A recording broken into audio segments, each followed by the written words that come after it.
RRB PYQ की इस series में अभी तक हमने साइंस के 20 क्वेश्चंस कंप्लीट कर लिए हैं विद कॉन्सेप्ट। तो चलिए शुरू करते हैं 21 क्वेश्चन से। क्वेश्चन नंबर 21 कहता है what type of image does a concave lens form when an object is eight infinite. जब वस्तु अनंत पर होती है तो अवतल लेंस किस प्रकार की छवि बनाता है।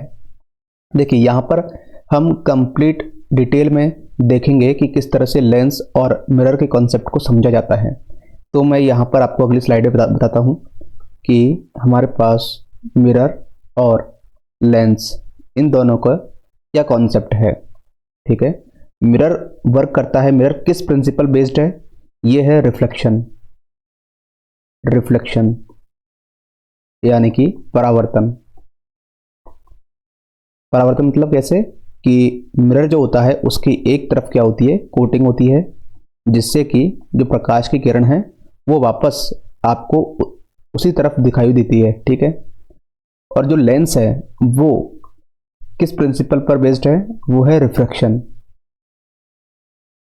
रिफ्रैक्शन यानी अपवर्तन। अपवर्तन। तो यहाँ पर क्या होता है, लेंस को हम इस तरह से रिप्रेजेंट करते हैं। यहाँ पर प्रकाश की किरण जो है वो ऐसे जाती है और आर पार चली जाती है। ठीक है, मैं आपको एकदम टू द पॉइंट बता रहा हूँ। तो ये तो होता है मिरर और ये होता है लेंस। अब यहाँ पर हमने सबसे मेन कॉन्सेप्ट तो यही है कि परावर्तन और अपवर्तन पर डिपेंड करता है, मतलब बेस्ड है। रिफ्लेक्शन जो है, जैसे कि आप अपने घरों में देखते होंगे, आपकी जो सूरत है वो किस में दिखाई देती है, मिरर में दिखाई देती है। और ऐसे ही अगर हम कोई दूरबीन की बात करें या फिर कोई ऐसे इंस्ट्रूमेंट की बात करें जहां पर हमें ट्रांसपेरेंट देखना होता है, वहां पर हम लेंस का यूज करते हैं। ठीक है, अब अगर हम बात करें दर्पण की, तो यहां पर मिरर में हमारे पास इसको क्या बोलते हैं, दर्पण। दर्पण, ठीक है। दर्पण हमारे पास कौन कौन से होते हैं, एक तो होता है समतल दर्पण। समतल दर्पण। अच्छा, जो मैं आपको यहां पर बताऊंगा उसकी जो पीडीएफ है वो मैं अपने टेलीग्राम ग्रुप, जो कि इस चैनल के बायो में दी हुई है, उसका लिंक आप वहां से रेफर कर सकते हैं। ठीक है, और वहां से उसकी पीडीएफ प्राप्त कर सकते हैं। समतल दर्पण एक होता है उत्तल दर्पण। उत्तल दर्पण। समतल दर्पण को बोलेंगे प्लेन मिरर। Plane mirror. उत्तल दर्पण को बोलेंगे हम कॉन्वेक्स मिरर।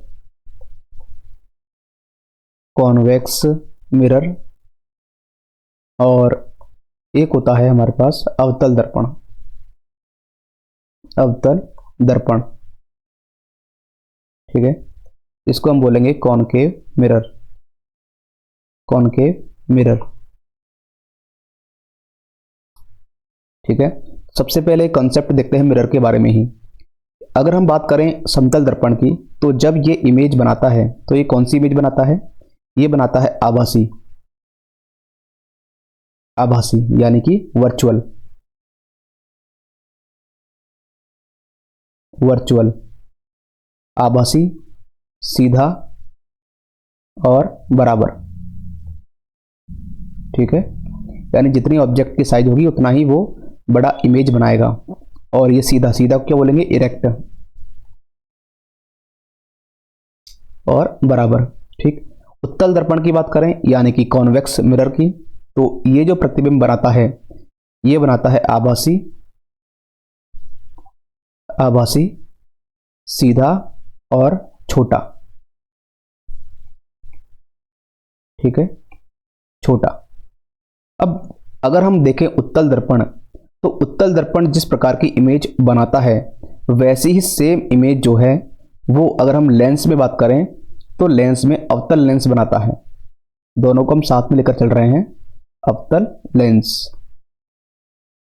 ठीक है, यानी कि कॉनकेव लेंस। Concave lens. और अवतल दर्पण की बात करें यानी कॉनकेव मिरर की, तो यह जो प्रतिबिंब बनाता है वो बनाता है वास्तविक।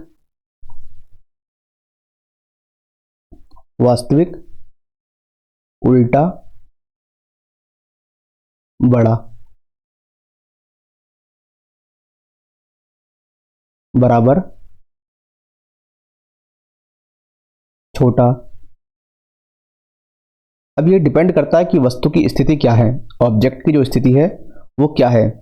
और आभासी, आभासी, सीधा और बड़ा। अभी आप कंफ्यूज मत होना, क्योंकि मैं आपको बताऊंगा कि किस तरह से ये जो एग्जैक्ट पोजीशन, जिस पोजीशन पर ऑब्जेक्ट रखा होता है, उसी के आधार पर जो इमेज हमारे पास प्राप्त होती है, इमेज बनती है, वो किस किस कंडीशन पर डिपेंड करती है। ठीक है, आपको सिर्फ ये याद रखना है कि जो आपका समतल दर्पण है वो आभासी, सीधा और बराबर बनाएगा हमेशा। उत्तल दर्पण जो है वो आभासी, सीधा और छोटा बनाएगा हमेशा। और यही सेम काम अवतल लेंस भी करता है, आभासी, सीधा और छोटा। लेकिन जब बात आती है अवतल दर्पण की और इसी के साथ ही उत्तल लेंस की, उत्तल लेंस, ठीक है, यानी कॉन्वेक्स लेंस, कॉन्वेक्स लेंस, तो ये दोनों जो हैं एक प्रकार से इस प्रकार के इमेज बनाते हैं। इमेज का फॉर्मेशन इस तरह से होता है, कौन कौन सा, वास्तविक, उल्टा, बड़ा, बराबर, छोटा, आभासी, सीधा और बड़ा। अब हमें क्या देखना है, हमें सिर्फ इस कंडीशन को देखना है, इस वाले केस को देखना है। ये जो दोनों केस है ये तो एकदम फिक्स है। अगर आपसे क्वेश्चन पूछा जाए कि प्लेन मिरर जो है वो किस प्रकार की इमेज फॉर्मेशन करता है, आभासी, सीधा और बराबर, ठीक है, वर्चुअल, इरेक्ट और बराबर। उत्तल दर्पण और कॉन्वेक्स लेंस ये दोनों हमेशा आभासी, सीधा और छोटा ही प्रतिबिंब बनाएंगे। ठीक है, अब जो थर्ड, जहां से क्वेश्चंस फॉर्म होते हैं, जहां से मेनली पूछा जाता है अवतल दर्पण और उत्तल लेंस, तो इनके पोजीशन के आधार पर ऑब्जेक्ट कहां रखा हुआ है उसी के आधार पर इमेज का फॉर्मेशन होता है। चलिए उसे देख लेते हैं। यहां पर एक स्लाइड क्रिएट कर देता हूं मैं, ठीक है।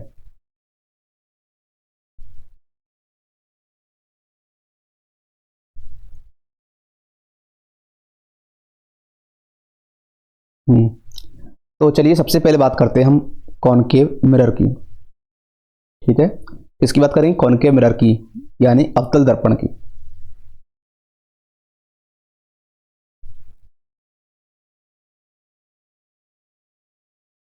कॉनकेव मिरर यानी अवतल दर्पण, अवतल दर्पण। इसमें अगर हम देखें तो इसको हम इस तरह से रिप्रेजेंट करते हैं, ठीक है, अवतल दर्पण को, और इसके बाहर की तरफ कोटिंग होती है।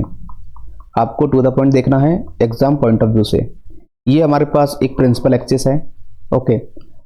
अब यहां पर ये क्या है, ये है पोल, ठीक है, पोल। इस प्रिंसिपल एक्सिस पर ये क्या है, फोकस दूरी, जिसे हम, 1 सेकेंड गाइस, यहां पर है फोकस, और यहां से 2f दूरी पर है सेंटर ऑफ कर्वेचर। इससे प्रीवियस लेक्चर में मैंने आपको बताया था सेंटर ऑफ कर्वेचर क्या होता है। जैसे ही आप इसको आगे फॉर्म करेंगे तो एक सर्किल बनाएगा और इस सर्किल का एक सेंटर होगा। यहां पर आप देख रहे होंगे कि जिस तरह से अगर हम इस सर्किल को कंप्लीट डिजाइन करते हैं तो यहां पर एक सेंटर ऑफ कर्वेचर यानी वक्रता केंद्र हमें दिखता है, सर्किल का एक सेंटर दिखता है, ठीक है, जिसे हम सी से डिनोट करते हैं। और ये एक थर्ड पोजीशन होती है इनफाइनाइट। अब ऑब्जेक्ट किस पोजीशन पर रखा हुआ है उसका इमेज कहां पर फॉर्मेशन होगा, यहां पर हम 1 बाय 1 देखेंगे। हमारे पास 6 केसेस होते हैं। मान लीजिए एक ऑब्जेक्ट है जो कि इनफाइनाइट पर रखा हुआ है।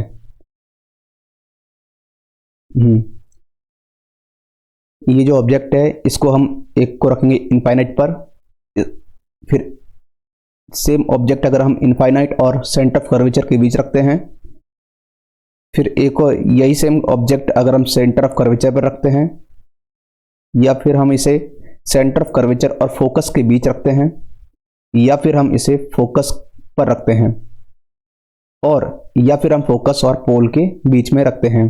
तो ये हमारे पास 6 केसेस होते हैं, 1, 2, 3, 4, 5 और 6। अगर हम देखें कि अगर कोई ऑब्जेक्ट वो इनफाइनाइट पर रखा हुआ है तो उसका जो इमेज है वो कहां पर बनेगा, उसका जो इमेज है वो फोकस पर बनेगा। अब ये कितना बड़ा होगा, ये बहुत ही छोटा होगा, ठीक है। इनफाइनाइट पर कोई भी अगर वस्तु रखी हुई है तो उसका जो इमेज है, उसका इमेज दर्पण यानी मिरर के लेफ्ट साइड में फोकस पर उल्टा बनेगा और छोटा होगा, यानी बहुत ही छोटा होगा। अगर कोई ऑब्जेक्ट इनफाइनाइट और सेंटर ऑफ कर्वेचर के बीच रखा हुआ है तो उसका इमेज सेंटर ऑफ कर्वेचर और फोकस के बीच बनेगा और ये छोटा होगा। ये तो होगा बहुत छोटा, ठीक है, बहुत वेरी स्मॉल, बहुत छोटा, ये होगा स्मॉल। अगर वही ऑब्जेक्ट सेंटर ऑफ कर्वेचर पर रखा हुआ है तो इसका जो इमेज है वो ऑब्जेक्ट की साइज के बराबर होगा, ठीक है, और ये होगा बराबर। नेक्स्ट केस में अगर ऑब्जेक्ट सेंटर ऑफ कर्वेचर और फोकस के बीच में रखा हो तो जो इमेज है वो सेंटर ऑफ कर्वेचर के बियॉन्ड बनेगी और ये लार्ज बनेगी, ठीक है। और इसके अगले केस में अगर ऑब्जेक्ट फोकस पर रखा हो तो जो इमेज है वो अनंत पर यानी इनफाइनाइट पर बनेगी और वेरी लार्ज होगी, ठीक है। ये जो सभी केसेस हैं यानी सभी जो इमेज हैं ये वास्तविक होंगी, वास्तविक यानी रियल, और उल्टी यानी इन्वर्टेड, ठीक है, इन्वर्टेड और रियल, ठीक है। तो ये सभी केसेस। अब लास्ट वाला जो केस बचता है कौन सा, ये नंबर 6 वाला। तो जब ऑब्जेक्ट फोकस और पोल के बीच में होगी तो इसकी जो इमेज है वो लेंस मतलब दर्पण के पीछे बनेगी और उसकी जो स्थिति होगी वो कैसी होगी, आभासी यानी वर्चुअल, सीधा यानी रेक्ट, और बड़ा, ठीक है। तो ये कुछ केसेस हैं जो आपको ध्यान में रखने हैं। ये है हमारा कॉनकेव मिरर, अवतल दर्पण, ठीक है। एक बार फिर से जल्दी से रिकैप कर लेते हैं उसको कि अगर मान लीजिए मैं यहाँ पर हाइलाइटर ले लेता हूँ, ठीक है, पॉइंटर। अगर वस्तु यहाँ पर इनफाइनाइट है तो इनफाइनाइट पर अगर कोई वस्तु रखी हुई है तो उसका जो इमेज है वो फोकस पर बनेगा, ठीक है, और बहुत छोटा बनेगा, ठीक है। अगर वस्तु इनफाइनाइट अनंत और सेंटर ऑफ कर्वेचर के बीच स्थित है तो उसका प्रतिबिंब वो सेंटर ऑफ कर्वेचर फोकस के बीच बनेगा और ये स्मॉल होगा यानी उससे छोटा होगा। ये तो एकदम बहुत छोटा होगा यानी एकदम पॉइंट साइज्ड होगा, और ये बहुत छोटा हो यानी छोटा होगा और उल्टा होगा, ठीक है। वास्तविक और उल्टा तो सभी में कॉमन है, आपको केवल बहुत छोटा, छोटा, बराबर, लार्ज और वेरी लार्ज ध्यान में रखना है। अगर वस्तु सेंटर ऑफ कर्वेचर पर रखी हुई है तो यह जो प्रतिबिंब है वो बराबर बनेगा और वस्तु के बराबर बनेगा। अगर वस्तु सेंटर ऑफ कर्वेचर और फोकस के बीच रखी हुई है तो हमारा जो इमेज है यानी प्रतिबिंब वो बहुत ही मतलब बड़ा बनेगा, बहुत बड़ा तो नहीं, वस्तु से बड़ा बनेगा, और कहाँ बनेगा, सेंटर ऑफ कर्वेचर के बियॉन्ड, ठीक है। और अगर वस्तु हमारे फोकस पर रखी हुई है तो यह जो प्रतिबिंब है वो बहुत ही बड़ा बनेगा और यह अनंत पर बनेगा, और सारे ही केस में ये जो प्रतिबिंब है वो वास्तविक और उल्टे होंगे, ठीक है। और एक बात और आपको ध्यान रखनी है कि 1 सेकंड गाइस, तो ये जो बहुत छोटा है इसको अगर हमने 1 दिया है तो इसको हम यहां पर 1 डैश कर देते हैं अच्छे से रिप्रेजेंट करने के लिए। यहां पर हम थोड़ा पेन चेंज कर लेते हैं, इसको हम कर देते हैं 1 डैश, 2 डैश, 3 डैश, 4 डैश और 5 डैश, ठीक है। इमेज जो बनती है, अगर हम मिरर की बात करते हैं तो लेफ्ट साइड जो इमेज है वो रियल होंगी और राइट साइड जो इमेज है वो लेफ्ट साइड तो होगी रियल और राइट साइड बनेगी जो इमेज वो बनेगी हमारे पास आभासी यानी वर्चुअल, काल्पनिक, ठीक है। और जो रियल इमेज होगी वो हमेशा क्या होगी, उल्टी होगी, ठीक है, उल्टी होगी। और वर्चुअल जो होगी वो हमेशा सीधी होगी, ठीक है, सीधी होगी, जो आपको मैंने यहां पर लिखा हुआ है, ठीक है। और बड़ा बनेगा कब, इस वाले केस में, नंबर 6 वाले केस पे, इसको हम दे देते हैं 6 डैश। आई होप कि आपको ये क्लियर हुआ होगा। नेक्स्ट अभी हमने क्या पढ़ा, कॉनकेव मिरर के बारे में, ये कॉन्सेप्ट को जाना।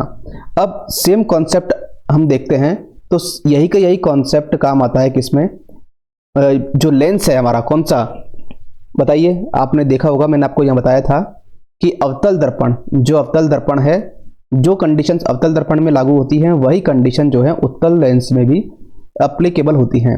तो यहाँ पर हम अब बात करते हैं उत्तल लेंस की, बस कुछ माइनर डिफरेंसेस हैं, तो वो डिफरेंस भी मैंने आपको बताया हुआ है। उत्तल लेंस यानी कॉन्वेक्स लेंस, कॉन्वेक्स लेंस जो माइनर डिफरेंस वो क्या है, वो माइनर डिफरेंस क्या है, ये वाला डिफरेंस परावर्तन और अपवर्तन का, ठीक है। जो लाइट रेज हैं वो सेम मीडियम में जाती हैं और इसी मीडियम में वापस आ जाती हैं, और यहाँ पर जो अपवर्तन होता है वो इसको क्रॉस करते हुए जाती हैं और दूसरी तरफ हमें दिखाई देती हैं, ठीक है, लेंस में। बस तो चलिए देख लेते हैं कॉन्वेक्स लेंस के बारे में भी, जो अभी तक हमने कॉनकेव मिरर के बारे में पढ़ा। तो यहाँ पर भी ये जो लेंस है इसको हम ऐसे रिप्रेजेंट करते हैं, ठीक है, क्योंकि यहाँ पर हमें दोनों तरफ से इसकी जो कर्वेचर होते हैं दोनों साइड होते हैं, ठीक है। जैसे मैंने आपको पहले बताया था कि अगर हम इस कर्व को थोड़ा आगे बढ़ाएं तो ये एक सर्किल डिजाइन करता है, और इसको हम आगे बढ़ाएं तो ये भी एक सर्किल डिजाइन करता है। इस वजह से यहाँ पर क्या है, फोकस दो होते हैं, एक F1 दूसरा इधर होता है F2, ठीक है। और इसका जो 2F दूरी पर होता है सेंटर ऑफ कर्वेचर, ठीक है, ये सेंटर ऑफ कर्वेचर, ये थोड़ा सा मैंने जो कर्व बनाया है यानी सर्किल बनाया है थोड़ा और आगे बनेगा, जिससे क्या है इसका सेंटर यहाँ पर आ जाएगा, ठीक है। आई होप कि आप समझ रहे होंगे इस चीज़ को कि फोकस से 2F दूरी पर जो पोल से 2F दूरी पर जो हमको मिलता है वो होता है सेंटर ऑफ कर्वेचर, ठीक है। इसको यहाँ से हम रब कर देते हैं, तो कुछ इस तरह से हमारे पास सेंटर ऑफ कर्वेचर और फोकस दो हमें प्राप्त होते हैं, इसमें लेंस के केस में, ठीक। और इसको हम C की जगह हम यहाँ पर लिख देंगे इसको 2F, ठीक है, 2F2। अब यहाँ पर भी हमारे पास कितने केसेस हैं, वही 6 केसेस हैं, और ये है इनफाइनाइट। अगर मान लीजिए वस्तु जो है वो पहले केस में इनफाइनाइट पर रखी हुई है, सेकंड केस में इनफाइनाइट और 2F के बीच रखी हुई है, ये लेंस के बारे में बात हो रही है, ठीक है, लेंस में ही हम 2F लेकर चलते हैं, और थर्ड केस में 2F पर रखी हुई है, फोर्थ केस में 2F और फोकस के बीच में रखी हुई है। इसको आप 2F बोल दीजिए या फिर C बोल दीजिए, आपके ऊपर है, ठीक है। और अकॉर्डिंग टू क्वेश्चन हमें ये वहां जस्टिफाई करना होता है कि हम क्या मानकर चलें, 2F या C, ठीक है। और एक केस ये है जहां पर वस्तु फोकस पर रखी हुई है, और एक केस जहां पर फोकस के पार रखी हुई है, ठीक है, यानी कि पोल और ये पोल है, ठीक है। अब ये जो हमने यहां पर पढ़ा था किस केस में, कॉनकेव मिरर में, तो इस कॉनकेव मिरर में जितने भी कॉन्सेप्ट है वही का वही सेम कॉन्सेप्ट हमें उत्तल लेंस में देखने को मिलेंगे, कॉन्वेक्स लेंस में। यहां पर अगर जो वस्तु है वो इनफाइनाइट पर प्लेस्ड है तो इसका जो प्रतिबिंब है वो कहां बनेगा, वो बनेगा फोकस पर, लेकिन इस साइड राइट साइड बनेगा, ठीक है। अगर वस्तु पेन चेंज करके बता लेते हैं, अगर वस्तु इनफाइनाइट और 2F के बीच में है तो हमारा जो प्रतिबिंब है वो बनेगा फोकस और 2F के बीच में, ठीक। अगर वस्तु सेंटर ऑफ कर्वेचर यानी 2F पर है तो प्रतिबिंब बनेगा 2F पर। अगर वस्तु यहां पर 2F और F के बीच में है तो प्रतिबिंब बनेगा 2F के बियॉन्ड, ठीक है। और अगर वस्तु F पर है तो प्रतिबिंब बनेगा इनफाइनाइट पर, ठीक है, कहां पर, इनफाइनाइट पर। तो टोटल कितने केसेस हो गए, 1 2 3 4 5, 1 डैश 2 डैश 3 डैश 4 डैश और 5 डैश, ठीक है। अब इनकी जो स्थिति है वो आपको यहां दिख रही होगी, ये तो बहुत छोटा होगा, ये तो होगा वेरी स्मॉल, ठीक है, ये हो जाएगा स्मॉल, ये हो जाएगा बराबर, ये हो जाएगा लार्ज, और ये हो जाएगा वेरी लार्ज, ठीक है। वेरी स्मॉल मतलब पॉइंट साइज एकदम, ठीक है। तो ये कुछ इस तरह से स्थिति हुई। अब अगर हम इनकी पोजीशन की बात करें तो ये सारी जो पोजीशंस हैं ये वास्तविक होंगी और उल्टी होंगी, ठीक है। उल्टी। तो जो भी इमेज है उल्टी और वास्तविक बनेगी, और इनकी जो साइज है वो डिपेंड करेगी कि वस्तु कहाँ रखी हुई है। अब जो लास्ट केस है कौन सा, जब हमारा जो ऑब्जेक्ट है वो फोकस और पोल के बीच में रखा हुआ है, यानी नंबर 6, तो इसकी जो इमेज है वो यहां बनेगी लेंस के लेफ्ट साइड में। और जब लेफ्ट साइड में बनती है तो निश्चित है कि ऑब्जेक्ट की ओर बनेगी, ऑब्जेक्ट की ओर बनेगी। और कैसी होगी, ये होगी आभासी, यानी वर्चुअल, आभासी, सीधी और बड़ी। ठीक है, ये कब, ये कौन से केस में है, जब F1 के पार रखी हो, F1 से पहले, यानी यहां पर रखी हुई हो। ठीक है, तो आई होप कि आपको ये सारे जो कॉन्सेप्ट है वो एकदम क्लियर हुए होंगे कि वस्तु कहां पर है और प्रतिबिंब कहां पर बन रहा है, यानी ऑब्जेक्ट कहां पर प्लेस्ड है और इमेज का फॉर्मेशन कहां पर हो रहा है। ठीक है, आपको सिर्फ यही ध्यान रखना है। तो अब आइए क्वेश्चन पर चलते हैं। क्वेश्चन में क्या पूछा गया है, क्वेश्चन में पूछा गया है कि जब वस्तु अनंत पर होती है और अवतल लेंस, तो अवतल लेंस कौन सा लेंस है, अवतल लेंस, तो किस प्रकार की इमेज बनेगी। अभी तक हमने देखा सारे केसेस मैंने आपको मिरर और लेंस के बारे में बता दिए हैं। ठीक है, अब आपको क्या देखना है, अवतल लेंस है और वस्तु कहां रखी हुई है, अनंत पर रखी हुई है, इमेज कहां बनेगी। तो अवतल लेंस के लिए देखिए, उत्तल दर्पण और अवतल लेंस, इन दोनों के लिए हमेशा एक चीज ध्यान रखनी है कि जो इमेज बनेगी वो हमेशा वर्चुअल होगी, सीधी होगी और छोटी होगी। ठीक है, वर्चुअल, सीधी और छोटी अवतल लेंस के लिए पूछा गया है। तो यहां पर जो ऑप्शन नंबर सी है वर्चुअल, सॉरी सी नहीं, ऑप्शन नंबर जो बी है वर्चुअल, सीधी और पॉइंट साइज्ड।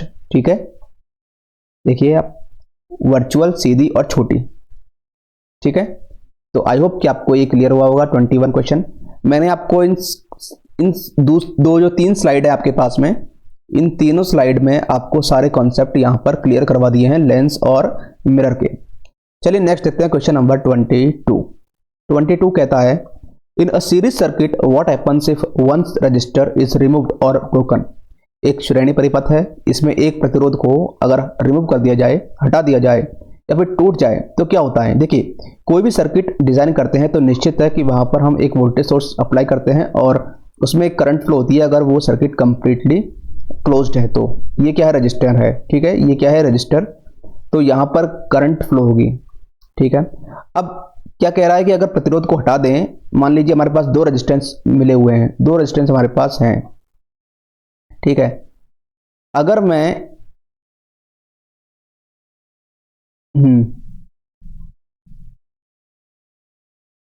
देखिए, अगर मैं आपको बताऊं क्वेश्चन के अकॉर्डिंग, अगर मैं इस रेजिस्टेंस को हटा देता हूं तो मुझे क्या मिला, एक ओपन सर्किट मिल गया। ओपन सर्किट होते ही यहां पर जो करंट फ्लो हो रही है वो यहां पर करंट आगे जाएगी नहीं, इसका मतलब ये है करंट यहां पर 0 हो जाएगी। ओके, तो जो करंट है becomes 0। Option D is the right answer. Question number 23 है, which of these is not a property of magnetic field lines. इनमें से कौन सा चुंबकीय क्षेत्र रेखाओं का गुण नहीं है। They travel from south to north inside the magnet. देखिए, ये अगर मैग्नेट है, ठीक है, इसका एक साइड होता है नॉर्थ और एक साइड होता है साउथ। जो मैग्नेटिक फील्ड लाइंस होती हैं वो अपने एक क्लोज्ड लूप को फॉलो करती हैं, यानी क्लोज्ड पाथ बनाती है, अपना एक पाथ निर्धारित रूप से फॉलो करती हैं। ठीक है, दोनों तरफ। और ये अगर हम बाहर की साइड देखें, यानी आउटसाइड देखें, तो ये नॉर्थ से साउथ होती है। और अगर हम इनसाइड देखें तो ये साउथ से नॉर्थ होती है। ठीक है, इनसाइड होती है साउथ से नॉर्थ। मैग्नेट के बाहर नॉर्थ टू साउथ और मैग्नेट के अंदर साउथ टू नॉर्थ। क्या, magnetic field lines, magnetic field lines. ठीक, तो they travel from south to north inside the magnet, बिल्कुल राइट है। हमें तो क्या देखना है, प्रॉपर्टी नहीं है। दे नेवर इंटरसेक्ट, बिल्कुल ये भी सही है कि वो इंटरसेक्ट नहीं करती, वो हमेशा एक क्लोज्ड लूप को फॉलो करती हैं। ऐसा नहीं है कि ये जो मैग्नेटिक फील्ड का पाथ है ये इस पाथ को हट करके, इससे विचलित होकर के दूसरे पाथ में चले जाए ना, ऐसा नहीं होता है। इसका एक पाथ जो है वो निर्धारित होता है। देख आर कंटिन्यूस क्लोज लूप, बिल्कुल ये हमेशा क्लोज लूप में होती है, ठीक है, तीनों ही राइट है। दे रिपल ईच अदर, वे एक दूसरे को प्रतिकर्षित करती हैं, नहीं, वे एक दूसरे को बल्कि आकर्षित करती हैं, हाईली अट्रैक्टिव करती हैं, क्योंकि जितने भी ये मैग्नेटिक फील्ड लाइंस है, तभी तो यहाँ पर मैग्नेट के चारों ओर हायर मैग्नेटिक फील्ड क्यों होता है, क्यों, क्योंकि वो एक दूसरे को एकदम क्लोजली अट्रैक्ट करती हैं, ठीक है। वो रिपल करती होती तो ये मैग्नेटिक फील्ड फैल जाता, ठीक है, और उसकी जो शक्ति है वो कमजोर पड़ जाती, तो ऐसा नहीं होता है। ओके, तो यहां पर अगर हम रॉन्ग प्रॉपर्टीज की बात करें तो option D is the right answer, ठीक। नेक्स्ट देखते हैं, which material has the least resistance at room temperature, कमरे के तापमान पर किस पदार्थ का प्रतिरोध सबसे कम होता है। अगर हम इन चारों ऑप्शंस में से देखें तो चारों ऑप्शंस में से सबसे कम तापमान होता है रूम, सबसे कम प्रतिरोध यानी रेजिस्टेंस वो होता है कॉपर का। वैसे तो सिल्वर का सबसे कम होता है, सिल्वर का, ठीक है, इसके बाद होता है कॉपर का। आपने देखा होगा कि हमारे घरों में जो इलेक्ट्रिक वायर्स होते हैं वो कॉपर के बने हुए होते हैं, क्यों, क्योंकि सस्ते होते हैं, ठीक है, तो इसलिए वो कॉपर यूज करते हैं। सिल्वर में काफी हमें महंगा पड़ता है, इसलिए सिल्वर यूज नहीं किया जाता। Option D is the right answer. Next देखते हैं 25, if an object is beyond the centre of curvature और of a concave mirror what type of image is formed, अगर वस्तु अवतल दर्पण के वक्रता केंद्र के बाहर हो तो किस प्रकार की छवि बनती है। देखिए सेंटर ऑफ कर्वेचर, हमारे पास दो कीवर्ड्स हैं, कौन कौन से, एक है अवतल दर्पण और एक है वक्रता केंद्र। किसके बारे में बात की हुई है, कॉनकेव मिरर के बारे में बात की हुई है, और किसके और कहां पर वस्तु की स्थिति है, यह है वक्रता केंद्र के बाहर यानी बियॉन्ड द कर्वेचर। तो चलिए आपको उसी स्लाइड पर ले चलते हैं, कॉनकेव मिरर। देखिए जो भी क्वेश्चंस फॉर्म होते हैं खासकर रेलवे एग्जाम्स में, वो कॉनकेव मिरर और कॉन्वेक्स लेंस के ही फॉर्म किए जाते हैं, क्योंकि इसी में ही सारे कॉन्सेप्ट आपके इंक्लूडेड हैं, ठीक है। तो कॉनकेव मिरर में सेंटर ऑफ कर्वेचर के बाहर अगर कोई वस्तु रखी हुई है, कहां पर, यहां पर, मैं आपको एक बार फिर से दिखा देता हूं, यहां पर कोई वस्तु रखी हुई है और कहां पर, सेंटर ऑफ कर्वेचर के बाहर, तो वस्तु का जो प्रतिबिंब है वो कहां बनेगा, ये बनेगा नंबर 2 पोजीशन है ना, तो 2' पर, यानी जो पोजीशन है, अगर वस्तु की स्थिति यहां पर है तो इमेज भी आपको यहां पर दिखाई देगी, कहां पर, सेंटर ऑफ कर्वेचर फोकस के बीच में। और इसकी जो पोजीशन है वो कैसी होगी, स्मॉल होगी, कैसी होगी, स्मॉल होगी। वास्तविक और उल्टी, ये तो सारे ही केस में, पांचों केसेस में सेम है, तो वास्तविक, उल्टी और छोटी। तो चलिए देख लेते हैं क्वेश्चन नंबर 25 में वास्तविक, उल्टी और छोटी, ठीक है। तो यहां पर हमें आंसर इस तरह से मिला। आई होप कि आपको ये जो कॉन्सेप्ट है, कौन सा, जो मिरर का और लेंस का, ये आपको अगर एक बार में समझ, हालांकि मैंने कोशिश तो पूरी की है कि आपको एक बार में समझ में आ जाए, फिर भी आप इसको मल्टीपल टाइम देखिए और सारे कॉन्सेप्ट को इन 2 स्लाइड्स में कंप्लीट कर लीजिए, ठीक है। तो यहां पर option B is the right answer, ठीक। नेक्स्ट देखते हैं question number 26, if the refractive index of water is 1.33 what is the approximate speed of light in water, पानी का अपवर्तनांक अगर 1.33 है तो पानी में प्रकाश की लगभग गति कितनी होगी। देखिए फर्स्ट लेक्चर में मैंने आपको बताया था रिफ्रैक्टिव इंडेक्स यानी अपवर्तनांक, अपवर्तनांक, देखिए जो रिफ्रैक्शन की घटना होती है यानी अपवर्तन की घटना होती है वो रिफ्रैक्टिव इंडेक्स के कारण ही होती है, जिसे हम n से डिनोट करते हैं, ठीक। तो इसका फॉर्मूला होता है प्रकाश की गति, प्रकाश की गति, स्पीड ऑफ लाइट, इसमें एयर में या फिर कहें वैक्यूम में, प्रकाश की गति इसमें, उस मीडियम में। अब हम जानते हैं कि एयर में जो, one second guys, now as we know कि speed of light in air कितनी है, ये है 3 × 10⁸ मीटर पर सेकेंड, ठीक। और मीडियम, मीडियम क्या है हमारे पास, वाटर, जैसा कि आप हमें यहां देख सकते हैं पानी, ठीक है। तो पानी की में प्रकाश की गति हमें फाइंड करनी है, यानी कि वाटर में जो स्पीड है वो हमें देखनी है, और n हमें क्या दिया हुआ है 1.33, ठीक है। तो रख देते हैं फॉर्मूला में, आप देख सकते हैं कि 1.33 इक्वल टू 3 × 10⁻⁻⁻ मीटर पर सेकेंड डिवाइड बाय वाटर में स्पीड ऑफ लाइट। तो अगर मैं 3 इंटू 10⁸ में 1.33 का डिवाइड करता हूँ तो मुझे मिलता है मीटर पर सेकेंड, और ये कांस्टेंट वैल्यू है, ठीक है। तो 1.33 क्या है, कांस्टेंट वैल्यू है। तो यहाँ पर speed of light in water, ठीक है। मुझे अगर हम इसको सॉल्व करेंगे तो हमें प्राप्त होगा 2.26 इंटू 10⁸ मीटर पर सेकेंड। तो here is your answer. Next देखते हैं question number 27। Why does a compass needle get deflected near a bar magnet? Bar चुंबक है, उसके पास कंपास की सुई क्यों मुड़ जाती है? देखिए कंपास क्या है, आप यहां देख सकते हैं कि ये क्या है, बार मैग्नेट है, ठीक है। यहां पर एक क्या है, बार मैग्नेट है, ये बार मैग्नेट है, और इसके दो पोल होते हैं। दो पोल कौन कौन से हैं वो भी देख लेते हैं, ठीक। एक तो नॉर्थ पोल और एक साउथ पोल। और यहां से क्या है, मैग्नेटिक फील्ड लाइंस हैं, जो कि आप यहां देख सकते हैं, ये मैग्नेटिक फील्ड लाइंस हैं। कंपास की जो निडल होती है वो भी क्या है, एक प्रकार की बार मैग्नेट होती है। क्या, बार मैग्नेट होती है। अब जब ये नॉर्थ पोल इसके कंपास के साउथ पोल पर आता है तो ये अट्रैक्ट करता है।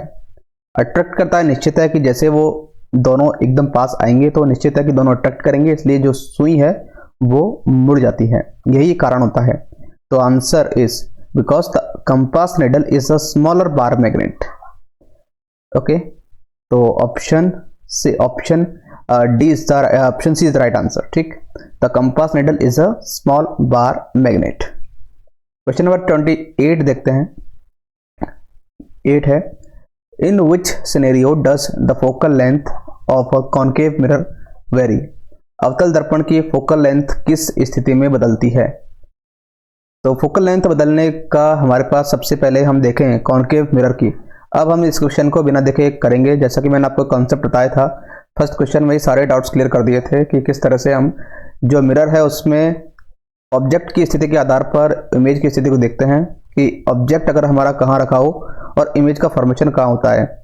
तो अगर हम बिना किसी फिगर के, बिना किसी ड्रॉ किए हुए इसको देखें केस वाइज, तो हमारे पास फोकल लेंथ के बारे में पूछा गया है। अच्छा, पहली बात तो ये फोकल लेंथ के बारे में अगर पूछा गया है तो निश्चित है कि फोकल लेंथ हमेशा हर एक मिरर हो चाहे लेंस हो फिक्स रहता है। क्यों? क्योंकि जैसे ही आप देखेंगे मिरर को तो इसका जो कर्व शेप है, कर्व शेप को जैसे आप आगे बढ़ाएंगे तो निश्चित है कि इसका एक सेंटर होगा। सेंटर क्या होगा? Centre of curvature. ये सेंटर ऑफ कर्वेचर कितना होता है? 2f डिस्टेंस पर होता है।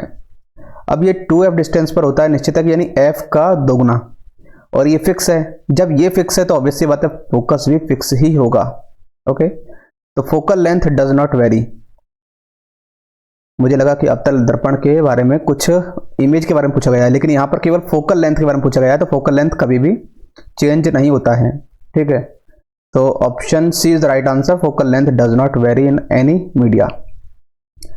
क्वेश्चन नंबर 29 है, a concave mirror forms a real inverted and magnified, magnified मतलब बड़ी हुई image when the object is placed where.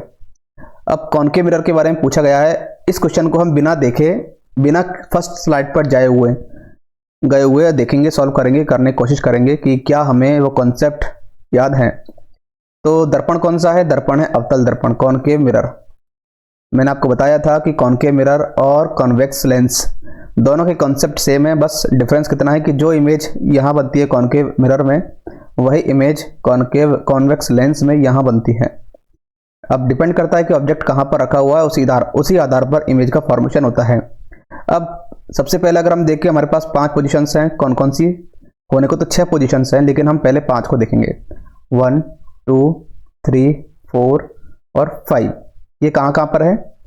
ये तो है इनफाइनाइट पर, यहाँ पर है C, यहाँ पर है F।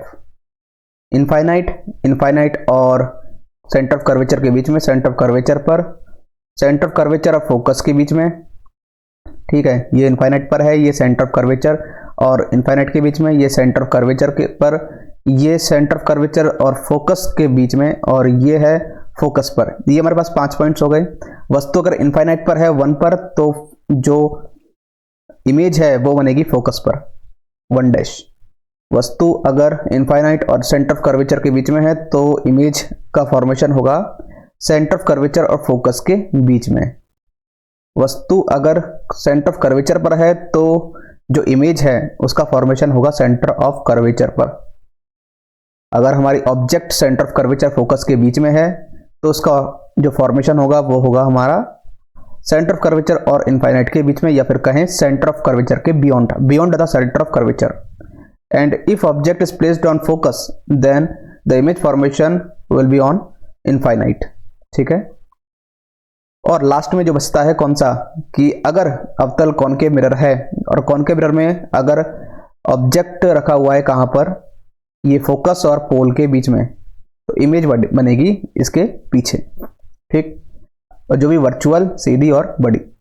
अब हमें दिया हुआ है, क्वेश्चन में पूछा गया है कि कब वास्तविक बनेगी, उल्टी बनेगी और बढ़ी हुई बनेगी। निश्चित है कि तीनों जो पांचों केसेस होते हैं, पांचों केसेस में जो इमेज का फॉर्मेशन होता है वास्तविक होता है, उल्टा होता है। अब हमें ये देखना केवल कि छोटा है, बड़ा है, यानी बहुत छोटा है, बराबर है, बड़ा है, फिर बहुत बड़ा है। हमें मैग्नीफाइड देखनी है, यानी कि बड़ी हुई इमेज देखनी है। तो केवल बहुत बड़ी नहीं देखनी, केवल बड़ी हुई इमेज। तो बड़ी हुई इमेज कहां पर बनेगी, ये फोर्थ इस वाले केस में, जब वस्तु कहां पर सेंटर ऑफ कर्वेचर और फोकस के बीच में रखी हो, तब वस्तु बनेगी हमारे पास बड़ी। ठीक है। सॉरी, इमेज जो बनेगी हमारे पास वो होगी बड़ी। ठीक है। इसके बियॉन्ड अगर हम जाएं, कहां पर, फोकस पर अगर रखते हैं तो ये 5 डैश जो दिखाएगा ये वेरी लार्ज के लिए दिखाएगा। ठीक है। और अच्छे समझने के लिए आप दोबारा से इस क्वेश्चन पर जा सकते हैं। तो हमारा यहां पर जो राइट ऑप्शन होगा वो होगा between the focus and the centre of curvature. D is the right answer for this question. Question number 30 है, what is the magnetic field inside a long straight solenoid carrying current. देखिए, solenoid के लिए सारे जितने भी concept है वो मैंने आपको पहले काफ़ी बार डिस्कस किए हुए हैं, क्योंकि काफ़ी बार सोलेनॉइड का कॉन्सेप्ट रिपीट हुआ है। तो सोलेनॉइड के अंदर जितने भी मैग्नेटिक फील्ड लाइंस होती हैं वो हमेशा पैरेलल और यूनिफॉर्म होती हैं। पैरेलल और यूनिफॉर्म होती हैं, वो किसी भी एक प्रकार से किसी को भी क्रॉस नहीं करती। ठीक है।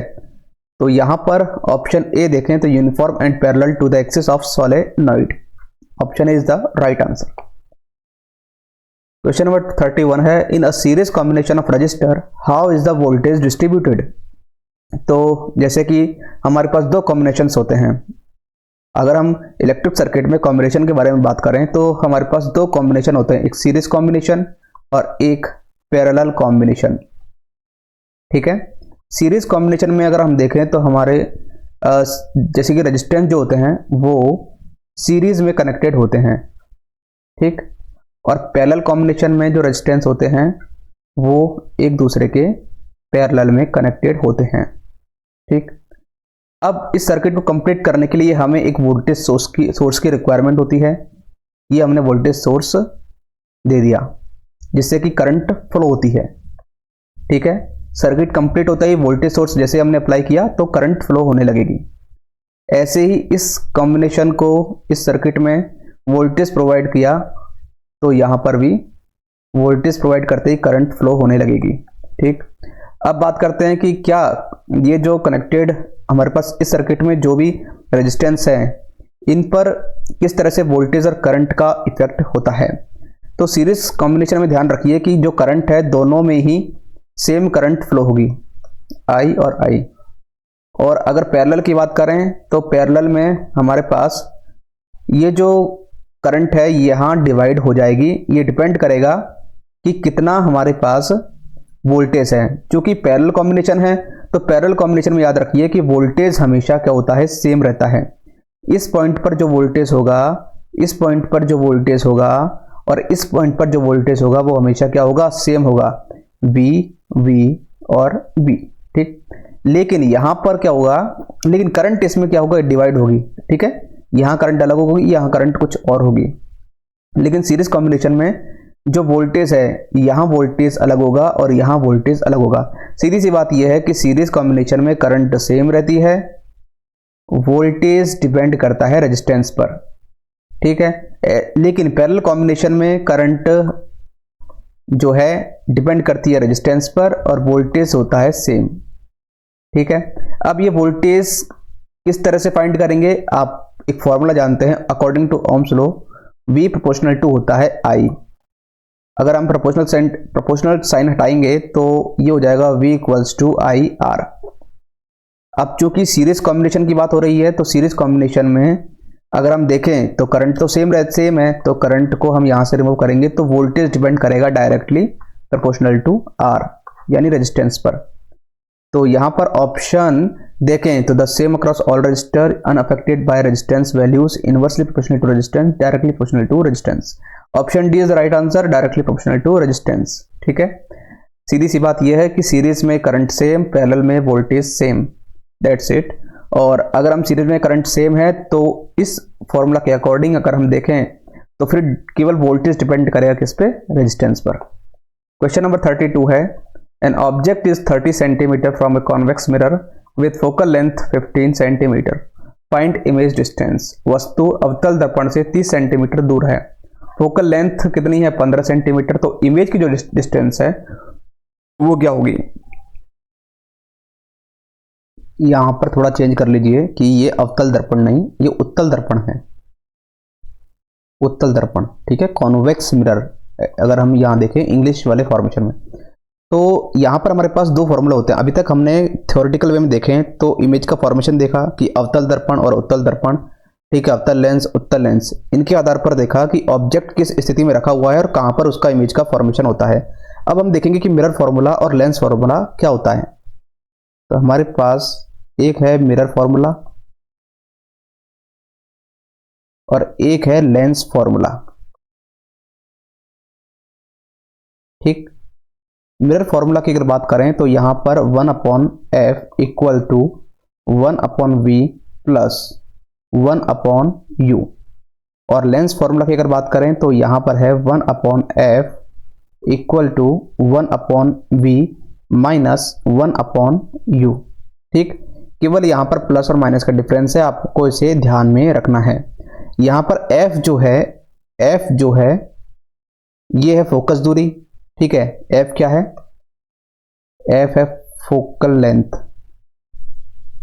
Focal length.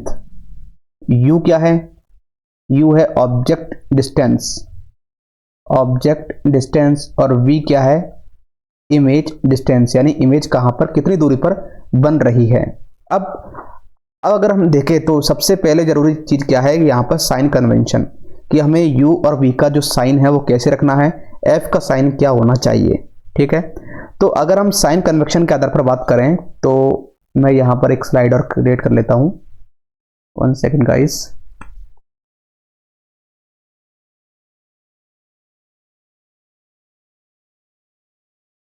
तो यहां पर अगर हम साइन कन्वेंशन देखें,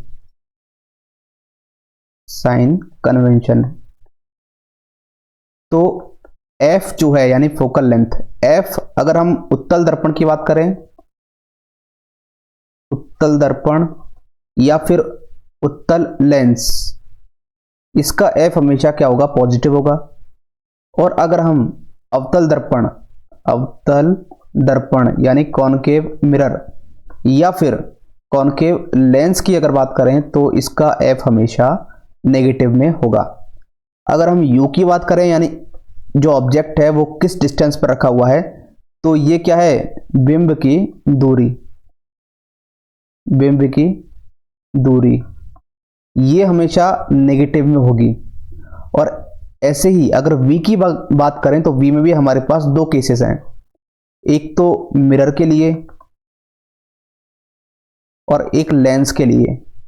मिरर के लिए अगर बात करें तो हमें पता है मिरर में दो स्थिति होती है, कौन कौन सी, वास्तविक उल्टी, ठीक है, वास्तविक उल्टी और आभासी सीधी, आभासी सीधी। अब ये आपको पता है कि मैंने आपको बताया था कि किस तरह से वास्तविक उल्टी होती है 5 केसेस में, और एक ऐसा केस होता है जब वस्तु फोकल लेंथ, फोकस और पोल के बीच में होती है, वहां पर आभासी और सीधी बनती है। तो वास्तविक अगर उल्टी है तो ये क्या है, लेफ्ट साइड बनेगी, और लेफ्ट साइड बनेगी तो इसका जो साइन होगा वो नेगेटिव में होगा। और अगर आभासी और सीधी है यानी तो ये राइट साइड में बनती है, और राइट साइड में बनती है तो जो v है वो होगा पॉजिटिव। ठीक, ऐसे ही लेंस की अगर बात करें तो लेंस में भी वही दो केस, कौन कौन से, वास्तविक और उल्टी, और एक है आभासी और सीधी। वास्तविक और उल्टी जैसे कि हमने देखा 5 केसेस होते हैं, 5 केसेस में वास्तविक और उल्टी बनती है, लेकिन लेंस के राइट साइड में बनती है। कहां पर? राइट साइड में, राइट साइड में, तो इसको हम लेंगे पॉजिटिव। और आभासी और सीधी जो है वो लेंस के लेफ्ट साइड में बनती है, इसे हम लेंगे नेगेटिव। ठीक है, केवल आपको ये ध्यान रखना है, सीधा सा फंडा है क्या, कि लेंस या फिर मिरर कोई भी हो, अगर लेफ्ट साइड है तो नेगेटिव और अगर राइट साइड है तो positive, that's it, nothing else. ठीक, चलिए अब क्वेश्चन पर आते हैं। क्वेश्चन क्या कह रहा है? क्वेश्चन बोल रहा है कि उत्तल दर्पण की बात हो रही है, तो उत्तल दर्पण के बारे में मैंने आपको बताया था कि फोकल लेंथ हमेशा पॉजिटिव लेंगे, लेंस हो या फिर दर्पण हो। तो ऑब्वियस सी बात है, फोकल लेंथ जो है रख देंगे 1/, चलिए मैं यहां पर पेन चेंज कर लेता हूं क्वेश्चन को सॉल्व करने के लिए। 1/f, एफ क्या है, एफ कितना दिया हुआ है 15 सेंटीमीटर, तो 15 सेंटीमीटर का कौन सा पॉजिटिव में है। ठीक, 1/v ये हमें निकालना है। v क्या है, इमेज की डिस्टेंस जो कि हमें निकालनी है 1/v, और इमेज की डिस्टेंस v क्या होनी चाहिए, मिरर के केस में अगर वास्तविक उल्टी है, लेफ्ट साइड बन रही है तो नेगेटिव, और अगर आभासी है और सीधी है और राइट साइड बन रही है तो वो है पॉजिटिव। अब इस केस में देख लीजिए कहां बन रही है, कि उत्तल दर्पण में हमेशा, उत्तल दर्पण में आभासी और सीधा प्रतिबिंब तभी बनता है जब वह वस्तु कॉन्वेक्स मिरर के सामने रखी हो। चलिए मैं आपको एक बार फिर से क्लियर कर देता हूं क्वेश्चन, ये जो स्लाइड है यहां पर। ठीक है, ये देखिए आप, बात हो रही किसकी, कॉन्वेक्स मिरर की। ठीक है, उत्तल दर्पण की। तो उत्तल दर्पण में आभासी और सीधा प्रतिबिंब बनता है। यही सेम केस अवतल लेंस में होता है। अभी हम केवल उत्तल दर्पण के बारे में बात कर रहे हैं क्योंकि क्वेश्चन उत्तल दर्पण के बारे में पूछा गया है। उत्तल दर्पण में आभासी और सीधा बनेगा, तो आभासी और सीधा के लिए हमारे पास जो v होना चाहिए वो क्या होना चाहिए, आभासी और सीधा के लिए v जो है वो राइट साइड में यानी कि पॉजिटिव में होगा, तो 1/v। और जो u है, u क्या है, u का भी साइन देख लेते हैं। u है बिंब की दूरी, यानी ऑब्जेक्ट कहां रखा हुआ है। ऑब्वियस सी बात है, ऑब्जेक्ट जो है वो मिरर के लेफ्ट साइड में है और लेफ्ट साइड में रखा हुआ है, तो ऑब्वियस सी है u नेगेटिव में लेंगे। ठीक, तो -1/u, u कितना है 30 सेंटीमीटर। ठीक है, ये 30 सेंटीमीटर। तो इसको सॉल्व करेंगे तो 1/v इक्वल्स टू होगा 1/15 प्लस 1/30। इसको अगर सॉल्व करेंगे तो v हमारे पास आएगा 10 centimetre, 10 centimetre. 1 second guys,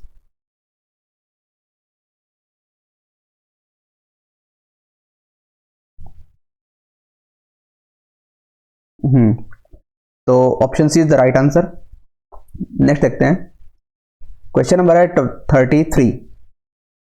A wire of resistance R is lengthed 8 times and area is reduced by 4 times. What is new resistance? प्रतिरोध R वाली तार की लंबाई 8 गुना बढ़ाई जाए और क्षेत्रफल को 4 गुना घटाया जाए तो नया रेजिस्टेंस क्या होगा?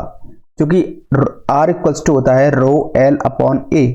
ठीक है, यहां पर रो क्या है, रेजिस्टिविटी जो कि कांस्टेंट वैल्यू है, कह सकते हैं R directly proportional to L upon A। तो अकॉर्डिंग टू क्वेश्चन L को क्या किया, 8 गुना कर दिया और A को क्या कर दिया, 4 गुना घटा दिया, यानी कि A/4 कर दिया।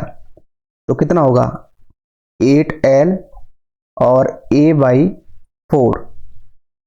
ठीक है, यहां से अगर निकल कर आएगा, ये सॉल्व करेंगे 32L/A। L/A क्या है, नाउ जो नया रेजिस्टेंस हमें मिलेगा वो होगा 32 टाइम्स ऑफ प्रीवियस रेजिस्टेंस। ठीक है, 32 गुना हो जाएगा। Answer is 32R। नेक्स्ट देखते हैं, क्वेश्चन है व्हाट हैपन्स टू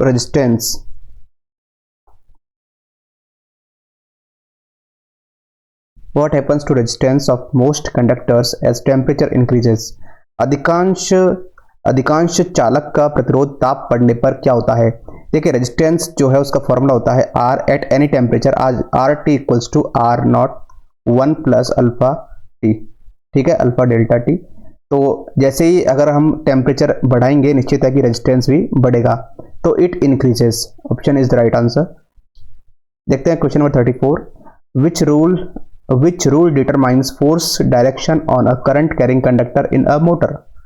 देखिए एक सीधा फंडा याद रखिए एम जी से, महात्मा गांधी, ठीक है, इसका पार्टीशन कर दीजिए और ये है लेफ्ट साइड, ये है राइट साइड, ठीक। अब जो लेफ्ट साइड में एम लिखा हुआ है ये किसको डिनोट कर रहा है, ये कर रहा है मोटर को, मोटर को, और ये जी डिनोट कर रहा है किसको, जनरेटर को, जनरेटर को, ठीक। तो मोटर में कौन सा रूल लगेगा, लेफ्ट हैंड रूल, और जनरेटर में कौन सा रूल लगेगा, राइट हैंड रूल, ठीक है। बात किसकी हो रही है, मोटर की हो रही है। मोटर में कौन सा रूल लगेगा, फ्लेमिंग्स लेफ्ट हैंड रूल, ठीक। ऑप्शन कौन सा है, option D, Fleming's left hand rule is the right answer. अगर हमें जनरेटर के बारे में पूछा जाए तो ये होगा फ्लेमिंग्स राइट हैंड रूल। ये पूछा गया था आरआरबी जेईई 16 दिसंबर को सीबीटी 1 में, ठीक। क्वेश्चन नंबर है 36। How many principal foci does a lens have. Lens के कितने मुख्य फोकस होते हैं। मैंने आपको बताया लेंस जो है, अगर आपने घर में अपने बुजुर्गों का चश्मा देखा होगा या फिर कोई ऐसा लेंस देखा होगा तो वो कर्व शेप में होता है, ठीक है। उसके दो कर्व होते हैं, एक कर्व इधर एक कर्व इधर, ठीक। अब जब आप इनको सर्किल में डिजाइन करेंगे निश्चित है कि इनके सेंटर ऑफ कर्वेचर और फोकस ये सब क्या है, दो होंगे, एक लेफ्ट साइड और एक राइट साइड। फोकस पॉइंट की बात करें तो एक एफ इधर होगा F1 और एक एफ इधर होगा F2। सेंटर ऑफ कर्वेचर की बात करें तो एक C1 इधर होगा, एक C2 इधर होगा, ठीक है। तो इस तरह से मुख्य फोकस कितने होते हैं, मुख्य फोकस दो होते हैं। नेक्स्ट देखते हैं क्वेश्चन नंबर है 37। क्वेश्चन नंबर 37 कहता है कि copper wire of 10 ohm is replaced by same length double area, new resistance कितना होगा। 10 ओम का हमारे पास एक कॉपर वायर है समान लंबाई का, और दोहरी क्षेत्रफल वाली तार से अगर हम बदल दें तो रेजिस्टेंस कितना होगा। R इक्वल्स टू होता है रो L अपॉन A, ठीक है, या फिर कहें R proportional to L upon A, क्योंकि रो क्या है, कांस्टेंट है। बात हो रही है कॉपर की, तो कॉपर के लिए हमेशा रो फिक्स रहेगा। अब रेजिस्टेंस हमें कितना दिया हुआ है 10, लेंथ कितनी है, समान लेंथ लेंगे, और एरिया कितना है, दोहरी क्षेत्र वाला जो तार है, ठीक है। अगर हम इसे दोहरी क्षेत्रफल वाले तार से बदल दें, यानी कि अगर हम इसे 2a कर देते हैं, ठीक है, R डैश के लिए, तो पहले वाला जो रेजिस्टेंस के लिए कितना है L/A, और अब जो रेजिस्टेंस होगा उसके लिए कितना हो जाएगा L/A का हाफ। तो पहले अगर 10 था तो अब कितना हो जाएगा 5 ओम। तो option C is the right answer. आया समझ में भाई, पहले कितना था L/A, रेजिस्टेंस जो था वो L/A पर डिपेंड था। अब जो रेजिस्टेंस निकलेगा नया वाला वो L/A के हाफ पर होगा। क्यों L/A के हाफ पर क्यों होगा, क्योंकि जो A है इसको हमने क्या किया है, A को हमने एक प्रकार से दोगुना कर दिया है। अब जब कोई resistance inversely proportional to A है और अगर मैं इसको दोगुना कर देता हूं तो निश्चित है कि जो कंप्लीट रेजिस्टेंस वो होगा एक प्रकार से वो 2a हो जाएगा, ठीक है, 2a का इनवर्सली प्रोपोर्शनल। और यहां पर अगर कंपेयर करें इस 1/a से इसको, तो ये हाफ हो गया ना, ठीक है। Question number 38। Object 12 centimetre in front of convex mirror with focal length 8 centimetre, image distance, अवतल दर्पण के सामने 12 सेंटीमीटर वस्तु, फोकल लेंथ कितनी है 8 सेंटीमीटर, तो इमेज की डिस्टेंस क्या होगी, ठीक है। सेम वही फॉर्मूला, कौन सा, अब हम लेंगे लेंस वाला फॉर्मूला, क्योंकि यहाँ, अच्छा लेंस नहीं, यहाँ पर मिरर है ना, तो मिरर वाला फॉर्मूला मैंने आपको बताया था, कौन सा है, यहाँ पर कॉन्वेक्स मिरर है, यानी ये अवतल नहीं, ये उत्तल दर्पण है, ठीक है, उत्तल दर्पण। हिंदी में थोड़ा बहुत मिस्टेक हो जाती है, कोई बात नहीं। तो उत्तल दर्पण के लिए मैंने आपको बताया था जो मिरर फॉर्मूला होता है, मिरर फॉर्मूला, ठीक है, वो क्या है, 1/f equals to 1/v plus 1/u। अब इनका साइन कन्वेंशन देख लेते हैं, क्योंकि बात हो रही है किसकी, कॉन्वेक्स मिरर की। चलिए उस स्लाइड पर लेकर चलता हूं मैं आपको। कॉन्वेक्स मिरर, अगर उत्तल दर्पण हो तो f क्या होगा, हमेशा f होगा हमेशा पॉजिटिव, ठीक है। यहां पर आप देखेंगे अगर हम उत्तल दर्पण की बात करें तो f जो है हमेशा पॉजिटिव होगा, ठीक। तो यहाँ पर f को हम रख लेते हैं पॉजिटिव 1/f। कितना है f? f है फोकल लेंथ 8, ठीक, इक्वल्स टू 1/v। v कितना है? तो v के बारे में देख लेते हैं एक बार। देखिए v मिरर की अगर बात हो रही है, कौन सा मिरर है? कॉन्वेक्स मिरर है। कौन सा है? Convex mirror. और कॉन्वेक्स मिरर की पहली स्लाइड में मैंने आपको बताया था कि जो प्रतिबिंब है वह हमेशा कैसा रहेगा? याद कीजिए, हमेशा प्रतिबिंब रहेगा आभासी और सीधा, आभासी और सीधा, ठीक है, यानी कि राइट साइड बनेगा। राइट साइड के लिए जो v होगा वो क्या होगा? पॉजिटिव होगा, तो v पॉजिटिव रख देंगे। और बिंब की जो दूरी है, यानी ऑब्जेक्ट कहाँ रखा हुआ है? लेफ्ट में रखा हुआ है, इसलिए u हो जाएगा किसमें? नेगेटिव में। तो 1/u, u कितना है? 12, ठीक, ये 12। नाउ अब इसको सॉल्व कर लेते हैं, ठीक है, इसको सॉल्व कर लेते हैं, एक मिनट।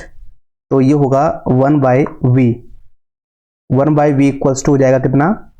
1/8 प्लस 1/12। इसका अगर हम एलसीएम लें तो ये हो जाएगा कितना? 24। ये हो जाएगा 3 प्लस 2 यानी 5/24। ये कितना है? 1/v।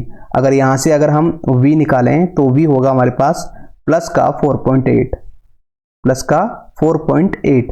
तो यहाँ पर आप देख सकते हैं option B is the right answer, ठीक, 4.8 सेंटीमीटर। इतनी दूरी पर हमें जो प्रतिबिंब है वो दिखेगा।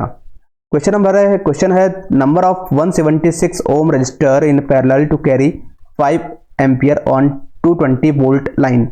वोल्टेज कितना है? 220 वोल्ट। और करंट कितनी है? 5 एम्पियर। और कितने ओम का रेजिस्टेंस है? वो है 176, जो कि है कौन सा? समानांतर में होना चाहिए, यानी पैरेलल में होना चाहिए। तो ये पूछ रहा है कि कितने रेजिस्टेंस पैरेलल में होने चाहिए, ठीक है, ताकि जो कंबाइंड, ये जो कंप्लीट रेजिस्टेंस है, यानी कि इक्विवेलेंट रेजिस्टेंस इतना हमें प्राप्त हो जाए, ठीक है।